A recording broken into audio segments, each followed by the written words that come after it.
Stage Pass, Institute of Gaming. For more details, contact 7093965965965. నమస్కారం, welcome to I dream. నేను మీ విజేత.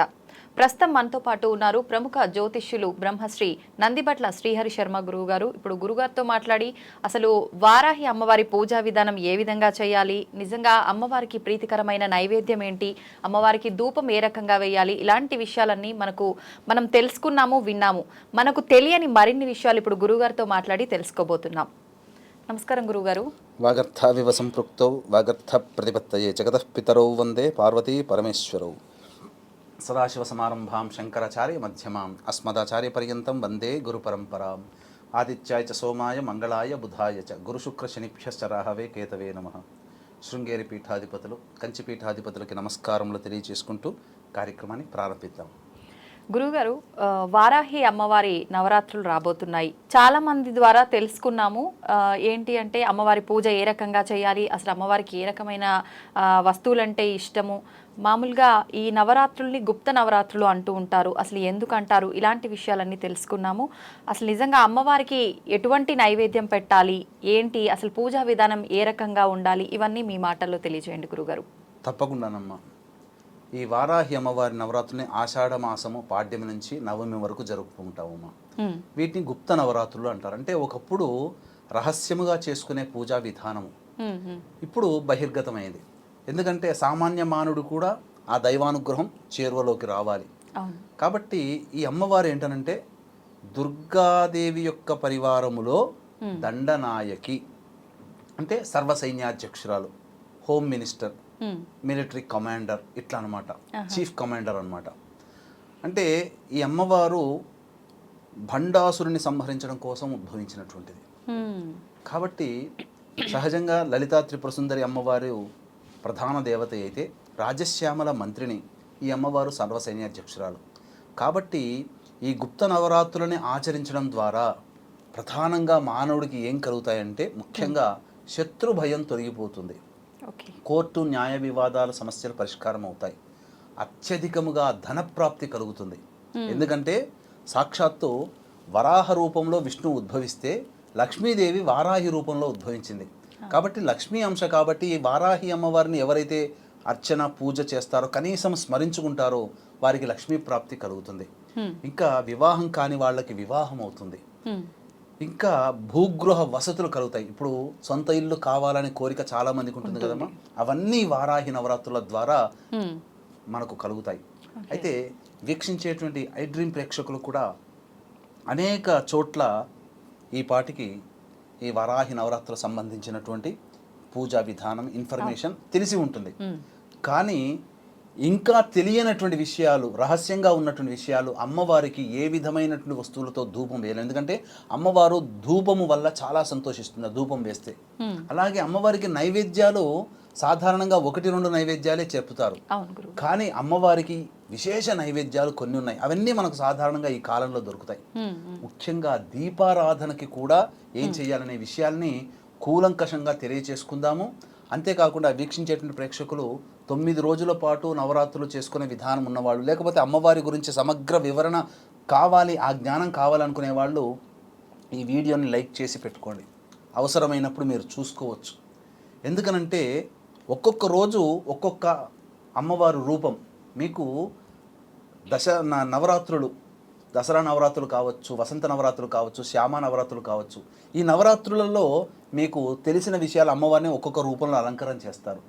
కానీ ఈ 9 వారాహి అమ్మవార్ల రూపం ఉంటుంది ప్రత్యేకించి వారాహికి.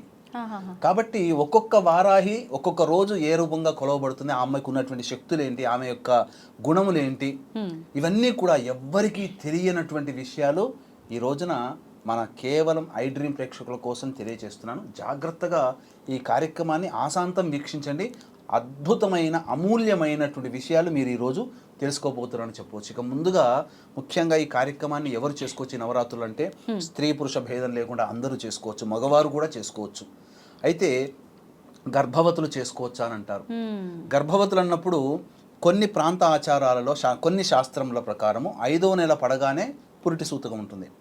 కొన్ని శాస్త్రముల ప్రకారము 7వ నెల పడగానే పురిటి సూతం ఉంటుంది. కాబట్టి దీన్ని దృష్టిలో పెట్టుకొని 5వ నెల ఆచరించే వాళ్ళైనా 7వ నెల ఉన్న వాళ్ళైనా కానీ మీరు ఈ యొక్క కార్యక్రమాన్ని చేసుకోకూడదు. ఇక అన్నిటికంటే మించి ఈ యొక్క అమ్మవారిని ఉపాసన చేయడం వల్ల అదృష్టవంతులైనటువంటి సత్సంతానం కలుగుతారట ఈ అమ్మవారిని విశేషంగా. ఇక కొన్ని సందర్భాల్లో స్త్రీలకి పూజ ప్రారంభమైన తర్వాత ఋతుక్రమము రజస్వలు అవుతారు.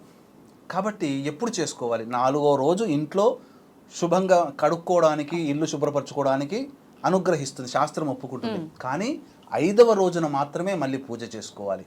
కాబట్టి ఇట్లాంటి సందర్భాల్లో లాస్ట్ 3వ రోజులకి మీరు శుద్ధి అయిపోతే 7, 8, 9 తారీఖుల్లో, లేదు మధ్యలో వచ్చిందండి 9వ తారీఖు రోజున చేసుకుంటామంటే ఒక్క రోజైనా కానీ పూజని ఆపకండి. ఇక ఈ యొక్క పూజ సూర్యోదయం కంటే ముందే చేసుకోవాలి, లేదా సూర్యాస్తమయం తర్వాత చేసుకోవాలి. కానీ దీనికి ఉన్నటువంటి నియమం ఏంటంటే ఎప్పుడు మనము పూజ ప్రారంభించినా పళ్ళు తోముకోవాలి, దంతధావనం చేసుకోవాలి.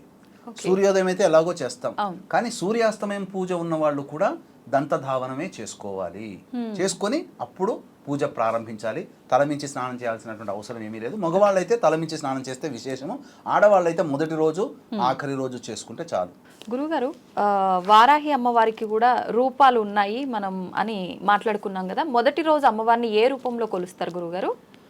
మొదటి రోజు అమ్మవారిని ఉన్మత్త వారాహి రూపంలో కొలుస్తాము, ఇంద్రాణీదేవి రూపంలో కూడా కొలుస్తాము.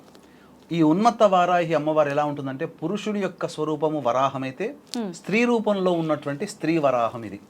అమ్మవారికి 8 భుజాలు ఉంటాయట. ప్రతి భుజంలో అంటే ప్రతి చేతిలో ఒక దంతము ఒక కమలం పట్టుకొని ఉంటుందట ఈ ఉన్మత్త వారాహి. ఈ అమ్మవారి యొక్క వాహనం గేదె, దున్నపోతు మీద కూర్చొని ఉంటుందట గేదె వాహనం. ఈ అమ్మవారికి ఏంటంటే ఎన్ని కష్టాలు వచ్చినా దగ్గరుండి ఆ కష్టాలని తీరుస్తుందట ఈ అమ్మవారు. కాబట్టి ఈ అమ్మవారికి నైవేద్యము సాధారణంగా పాలతో చేసినటువంటి ఏ పదార్థమైన నైవేద్యము, అలాగే పొంగలి నైవేద్యంగా పెట్టవచ్చు. ఇక విశేషంగా చెప్పదలిసినట్లయితే ఈ అమ్మవారికి విశేష నైవేద్యము కట్టు పొంగలి అనగా సంబంధించినటువంటి బెల్లం పానకం. అమ్మ విశేష నైవేద్యాలు చెప్తున్నాను. బెల్లం పానకం, కందగడ్డ, చిలకడ దుంపలు, అలాగే దానిమ్మ గింజలు, విప్ప పూలు, పనస పండు మరియు ఇలాచీ పొడి, ఆవు నేతితో చేసినటువంటి నువ్వుల లడ్డూలు నైవేద్యంగా పెట్టాలి. ఈ నైవేద్యం ఇవి గనక పెడితే అమ్మవారు చాలా సంతోషిస్తుందట. ఇక ధూపం విషయంకి వచ్చేసేసరికి గుగ్గిలం, తెలుపుదైనా నలుపుదైనా, మైషాచి అని దొరుకుతుంది. అలాగే ఇలాచీ పొడి, అలాగే పసుపు పొడి, తెల్ల గురివింద గింజల పొడి, అలాగే తెల్ల ఈశ్వరి వేరు పచారి షాపులో దొరికితే దొరుకుతుంది, లేకపోతే ఈ తెల్ల ఈశ్వరి వేరుని వదిలేయండి. ఇక తెల్ల జిల్లేడు పువ్వుల పొడి, మిరియాల పొడి, మిరప పొడి, శొంఠి పొడి, మిరప పొడి, శొంఠి పొడి, ఈ యొక్క 10 రకాలైనటువంటి ద్రవ్యములతో ఈ అమ్మవారికి బొగ్గుల మీద ధూపం వేస్తే ఈ అమ్మవారు చాలా సంతోషిస్తుందట. ప్రధానంగా ఎంత సంతోషం అంటే అమ్మవారు అంత ఆనందంతో మన కోరికలు నెరవేరుస్తుందట ఈ అమ్మవారు. కాబట్టి ఈ ధూపం వేయడం వల్ల ఇంట్లో నరదృష్టి తొలగిపోతుంది ముఖ్యంగా. అలాగే తాంబూలం పెట్టేటప్పుడు ఈ అమ్మవారికి తాంబూలంలో పచ్చకర్పూరం, యాలకులు, లవంగాలు, జాజికాయ, జాపత్రి, జువ్వాది ఇలాంటి సుగంధభరితమైనటువంటి వస్తువుల్ని అమ్మవారికి తాంబూలంగా ఇచ్చి ఎవరైతే పూజ చేసుకున్నారో ఆ తాంబూలం నైవేద్యంగా స్వీకరించవచ్చు. కానీ చెప్పిన నైవేద్యం విశేష నైవేద్యాలు పెడితే చాలా అమ్మవారు సంతోషింది. ఈ విధానంతో చేయండి. మీకు అన్నీ కూడా ఇప్పటికే అన్ని విధానాలు తెలిసి ఉన్నాయి. ఈ విధానంతో కనుక ఈ ఉన్మత్త వారాహి విధానం చెప్పాం కదా, అమ్మవారిని ఆ రోజు వారాహి అమ్మవారిని అలా తదేకమైనటువంటి ధ్యానంతో కనుక చేసుకొని ఆ అమ్మవారిని వర్ణిస్తూ కష్టాలు తొలగిపోవాలి ఈరోజు పూజ చేయడం ద్వారా అని ఆలోచన చేసుకుంటూ పూజ చేస్తే కష్టాలు తొలుగుతాయి. 2వ రోజు ఏ విధమైనటువంటి భావంతో చేయాలి, ఎటువంటి ఇబ్బందులు తొలగిపోతాయి అనే విషయాన్ని మనం 2వ ఎపిసోడ్లో తెలుసుకుందాం. గురుగారు, అమ్మవారిని స్మరించాలంటే మంత్రం ఏదైనా చెప్పాల్సి ఉంటుందా గురుగారు? అమ్మవారికి మంత్రము ఇవన్నీ కూడా బీజ మంత్రాలు అనేటువంటివి ఉపాసనా పరులైనటువంటి వ్యక్తుల చేత తీసుకోవాలి, ఒక గురువుగా భావించి గురువు దగ్గరికి. కానీ ఇప్పుడున్నటువంటి సమయం లేదు కాబట్టి అమ్మవారికి ఆ మంత్రంతో సమానమైనటువంటి మహత్యం కలిగినటువంటి అమ్మవారికి అత్యంత ప్రీతికరమైనటువంటి ద్వాదశ నామాలు ఉన్నాయి. ఆ అమ్మవారికి ద్వాదశ నామాలతో గనక పిలిస్తే సంతోషంగా పలుకుతుందట అమ్మవారు. గురువుగారు, నవరాత్రులు అయిపోయిన తర్వాత 10వ రోజు చేయాల్సిన కార్యక్రమాలు ఏమైనా ఉంటాయా గురువుగారు? మళ్ళీ కొన్ని ఆచారాలు ఉంటాయమ్మా. మన యొక్క హిందూ సనాతన ధర్మంలో కౌళాచారము, వామాచారము, సమయాచారము, దక్షిణాచారములు ఉన్నాయి. ఒక్కొక్క ఆచారాన్ని అనుసరించి నవరాత్రులు చేసే విధానంలో 9 రోజులు కొన్ని చేయవచ్చు. 9వ రోజు ఉద్యాపన చెప్పవచ్చు. విశేషముగా కొంతమంది 9 రోజులు అమ్మవారి నవరాత్రి పూజా విధానాన్ని సంపూర్ణంగా గావించి 10వ రోజు పూర్ణావతారంగా 10వ రోజు కూడా అమ్మవారిని అర్చించి ఉద్యాపన చేస్తారు. ఈ 10వ రోజు ఆదివరాహి అని అంటారు. అమ్మవారిని ఆదివరాహి రూపంలో కొలవాలి. మీకు బాగా చెప్పాలి అని అంటే అరుణాచలేశ్వరునికి దగ్గరికి వెళితే తిరువన్నామలై అని అంటారు, టెంపుల్ ఉంటుంది. అలాగే ఆది తిరువన్నామలై టెంపుల్ కూడా ఉంటుంది. అంటే మొట్టమొదటిది అని అర్థం. అంటే మొట్టమొదటి అమ్మవారు ఉద్భవించినటువంటి స్వరూపాన్ని భావన చేసుకుంటూ 10వ రోజున కూడా ఉద్యాపన చేయవచ్చునమ్మ. అందులో ఏమాత్రము తప్పు లేదు. ఈ విధంగా 10వ రోజున అమ్మవారికి సంబంధించిన పూజా విధానంగా ఉద్వాసన చేసుకుంటే చాలా మంచిది. ఎవరి మతానుసారం, ఎవరి ఆచారానుసారం 9 రోజులైనా చేయవచ్చు, 10వ రోజు అయినా కానీ ఉద్యాపన చేయవచ్చు. వారాహి అమ్మవారి గురించి అనగానే అందరూ అంటే పూజ, నైవేద్యము ఇదొక్కటే గురుగారు. ప్రత్యేకించి ప్రతిరోజు నవరాత్రుల్లో 1 నుంచి 9 రోజులు అంటే 10వ రోజు ఉద్యాపన కూడా ఏ రకంగా చేయాలనే విషయాన్ని చాలా చక్కగా తెలియజేశారు గురుగారు. ధన్యవాదాలు. సర్వం శ్రీ ఉమామహేశ్వర పరబ్రహ్మార్పణమస్తు.